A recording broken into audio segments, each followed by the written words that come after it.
নমস্কার, আমি সুরিতা। চলে এসেছি আমার আবৃত্তি সঞ্চালনা, সংবাদ পাঠ এবং গল্প পাঠের অনলাইন ক্লাস মধুমতিতে। তোমরা সকলেই জানো যে আমি আমার প্রতিটি এপিসোডে তোমাদের কিছু না কিছু শিখিয়ে থাকি। এখন থেকে তোমাদের আমি মাঝে মাঝে একটি করে কবিতার আবৃত্তি শেখাবো। সেই কবিতাটি আমি ডেসক্রিপশন বক্সে দিয়ে দেব, তোমরা সেখান থেকে লিখে নিও। আর আগেও বলেছি এবং আবারও বলছি, তোমরা একটি খাতা বানাও। সেই খাতার বাঁ দিকে লেখো সিরিয়াল নাম্বার, মাঝখানে লেখো কবির নাম, কবিতার নাম এবং ডান দিকে লেখো আজকের তারিখ, যে ডেটে তোমাদের আমি কবিতাটা শেখাচ্ছি। এইভাবে এখন থেকে কিছু কিছু এপিসোডে তোমাদের আমি কবিতার আবৃত্তি শেখাবো। তাহলে চলো আজকের কবিতা আমি তোমাদের শেখাই। আজকের কবিতা।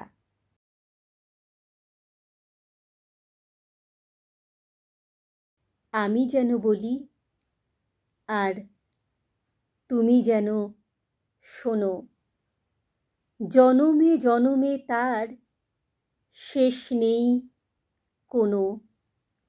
দিনের কাহিনী কত, রাত চন্দ্রাবলী, মেঘ হয় আলো হয়, কথা যাই বলি। ঘাস ফুটে, ধান উঠে, তারা জলে রাতে, গ্রাম থেকে পাড়ি ভাঙে নদীর আঘাতে। দুঃখের আবর্তে নৌকো ডোবে, ঝড় নামে, নূতন প্রাণের বার্তা জাগে গ্রামে গ্রামে। নীলান্ত আকাশে শেষ পাইনি কখনো, আমি যেন বলি আর তুমি যেন শোনো। তুমি যেন বলো আর আমি যেন শুনি।